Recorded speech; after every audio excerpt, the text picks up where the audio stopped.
আসসালামু আলাইকুম ওয়া রাহমাতুল্লাহি ওয়া বারাকাতুহু।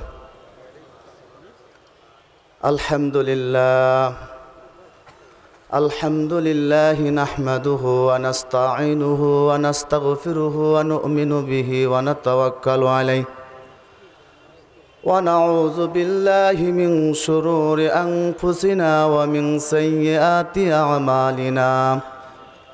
من يهده الله فلا مضل له ومن يضلله فلا هادي له ونشهد أن لا إله إلا الله وحده لا شريك له ونشهد أن سيدنا وسندنا ومولانا محمدا عبده ورسوله الذي أرسله كافة للناس حق بشيرا ونذيرا وداعيا إلى الله بإذنه وسراجا وقمرا منيرا. أما بعد فقد قال الله تبارك وتعالى في كلامه المجيد: بسم الله الرحمن الرحيم.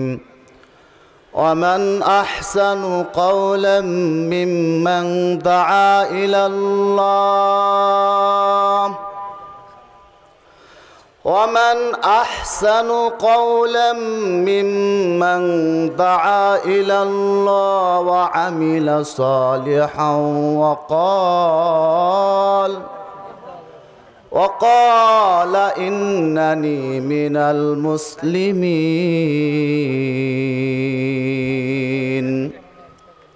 وقال رسول الله صلى الله عليه وسلم: المرء مع من أحب، أو كما قال عليه الصلاة والسلام. اللهم صل على محمد وعلى آل محمد كما صليت على إبراهيم وعلى آل إبراهيم إنك حميد مجيد. اللهم بارك على محمد وعلى آل محمد كما باركت على إبراهيم وعلى آل إبراهيم إنك حميد مجيد. আলহামদুলিল্লাহ। বগুড়া জেলা ইমাম মুয়াজ্জিন সমিতির উদ্যোগে ঐতিহাসিক একদিনব্যাপী তাফসীর কোরআন মাহফিলের সম্মানিত সভাপতি সাহেব, দিগার ওলামায়ে কেরাম, আমার সামনে বিশিষ্ট মুরব্বী বাবারা, সমবয়স্ক ইয়াং সোসাইটির যুবক ভাইরা, সকলকে জানায় অনন্তের অন্তঃস্থল থেকে মোবারকবাদ যে আল্লাহ পাক দয়া করে মায়া করে জাতির উত্তম সুপুরুষ সুসন্তান ইমাম মুয়াজ্জিনের আহ্বানে আজকে তাফসীর কোরআন মাহফিলে আসার তৌফিক দিয়েছেন। এজন্য আল্লাহ পাকের দরবারে দিল থেকে শুকর আদায় করি, বলি আলহামদুলিল্লাহ। আর একটু আওয়াজ দিলে সমস্যা আছে, বলি আলহামদুলিল্লাহ।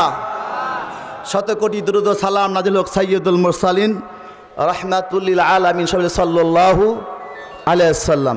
সম্মানিত হাজিরিন, এখানে বক্তব্য দেওয়ার জন্য আমি আসি নাই। মুরব্বীদের মাশওয়ারা সংক্ষিপ্ত কিছু কথা বলেই বিদায় নিব। অতি অল্প সময়, আমার পর আরও হযরতজি আছেন। আমি আপনাদের সন্তান, এদেশের সন্তান, মুসলিম আমার পরিচয়, এটাই আমার জীবনের গর্ব। কথা বলেন ঠিক কিনা?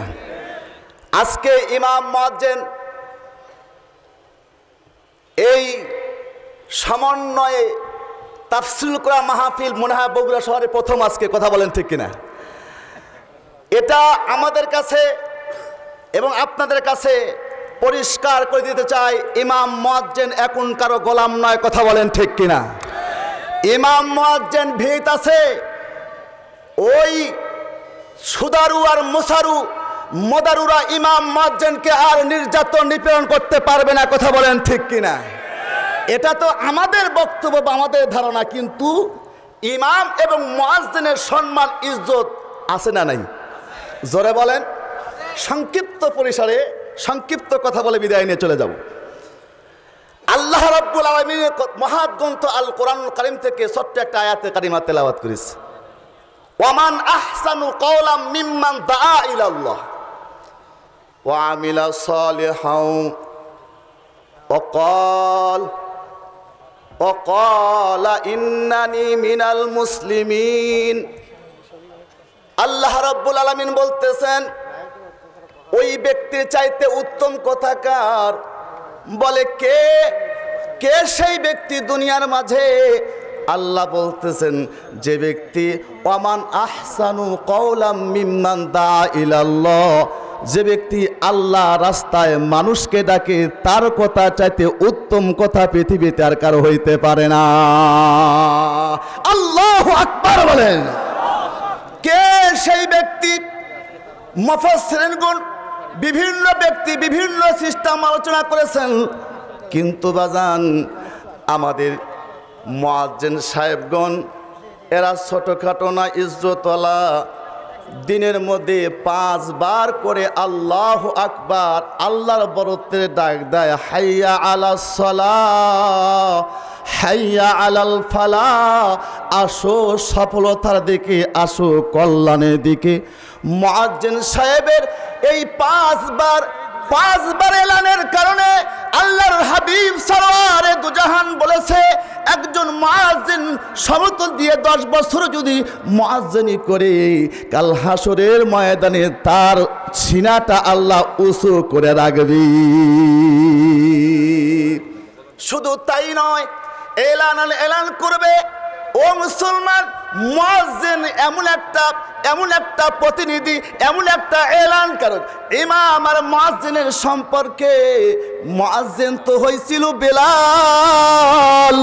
বেলাল যখন আজান দিতেন সরওয়ারে দো জাহান মুসাল্লা দাঁড়াইতেন। বেলালের সম্পর্ক আজানের সঙ্গে ছোট হয় নাই, যদিও বেলাল কালো, কিন্তু সরওয়ারে দো জাহান যখন মেরাজ করে দুনিয়াতে আসছে বেলালকে ডাক দিয়ে বলে, বেলাল ফরসের বেলাল আরো সে কেন? বেলাল রে তুমি কি আমল করো?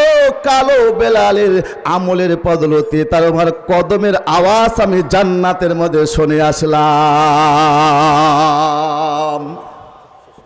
মুয়াজ্জিনের আজীব এক ঘটনা আপনাদের কাছে উত্থাপন করার জন্য, বক্তব্য দেওয়ার জন্য আমি আসছিলাম, কিন্তু হতভাগা গুনাহগার সময় নাই। অন্যদিন যদি সময় হয়, আবু মাহজুরা রাদিয়াল্লাহু তাআলা আনহু মুয়াজ্জিন হওয়ার নকল করেছিলেন, বেলালের নকল করেছিলেন ফাতহ মক্কার পরে। ওই বিশাল এক লম্বা চড়া ইতিহাসের ঘটনা আজকে বলার সময় নাই, সময় খুবই অল্প। এজন্য আমি আপনাদের কাছে বলতে চাই, আজান এটা আল্লাহর পক্ষ থেকে স্বপ্নের মাধ্যমে হয়েও একটা বড় এলান। এই আজানকে ব্যঙ্গ করে আজানকে বন্ধ করার শক্তি বাংলাদেশের কারণে, কথা বলেন ঠিক কিনা? নাস্তিমা কয়েকজন কুলাঙ্গার আজানের শব্দ আওয়াজকে দূষণ বলে, আজানের আওয়াজকে বেশ্যার পরিণত আওয়াজ বলে, ওদের দাঁত ভাঙ্গা জবাব আজকের ইমাম মাজ্জার সমিতির পক্ষ থেকে আমরা দিতে চাই। নাস্তিক মুরতাদরা এদেশ থেকে যাবে, আজান চলবে, কথা বলেন ঠিক কিনা? আজানের আওয়াজ বন্ধ করা যাবে না, কথা বলেন ঠিক কিনা?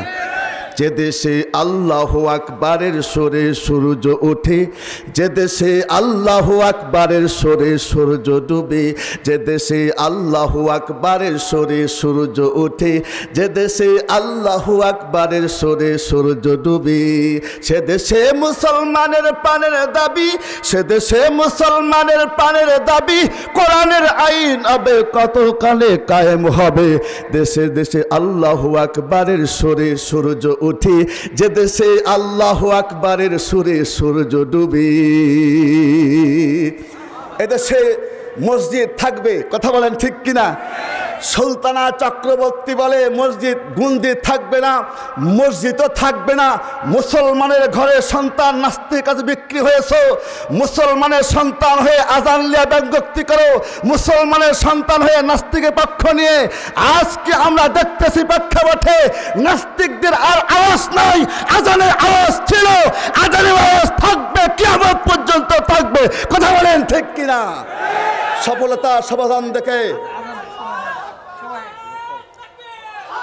দাঁড়ান, সফলতার সেই স্বাগতম জানাই ইমাম মুয়াজ্জিনের এই আহ্বানে আজকের এই তাফসীরুল কোরআন মাহফিলের সুস্বাগতম জানাই এদের স্বাগতম এবং সফলতা কামনা করে আমি আমার সংক্ষিপ্ত বক্তব্য এখানে শেষ করতেছি।